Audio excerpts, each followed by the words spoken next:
بسم الله الرحمن الرحيم الحمد لله رب العالمين وبه نستعين على أمور الدين والدين وصلى الله على سيدنا محمد وعلى آله وصحبه وسلم. waxaan joognaa duleedka magaalada Muqdisho oo ay degan yihiin dad barakacayaal ah فإلله الحمد maanta waxaa noo suura gashay iyadoo ay taariikhdu tahay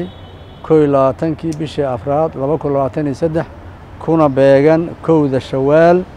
1444 waa maalintii Shawaal ay 1 ahayd waa maalin ciid ah waxaan leenahay ciid mubaarak taqabbal Allahu minna wa minkum salih al-a'mal meeshan maanta waxaan ku qaybinay raashin zakatu fidri ah oo ay soo aruurisay hay'adda Haaro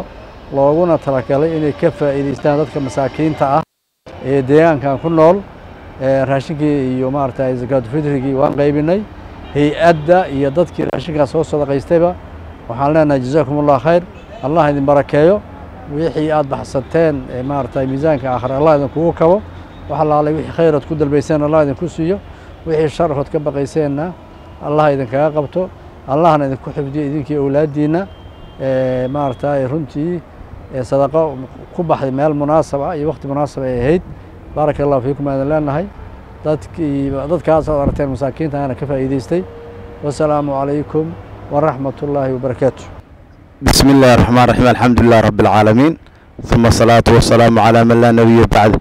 maanta oo taariikhda ay tahay 21 bisha Abriil 2023 waxaan joognaa magaalada Muqdisho duleedkeeda Tareedisho ayaan joognaa waxaan ku qaybinaynaa zakatul fidri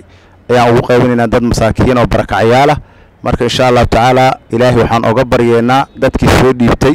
iyo hay'adda Haaro oo mas'uuliyadaas u quntay waxaan uga baryeynaa ajri xasanaad la soo koobi karin ilaahi hasiyo miisaankan Allah u saaro wixii shar aan Allah ka hayo ilaahi khayr farabadan Allah siyaan leenahay marka insha Allah hay'adda iyo maamulkeedana aad iyo aad u mahadsan yihiin ilaahi ajri hasiyo. Assalaamu alaykum wa rahmatullahi wa barakatuh.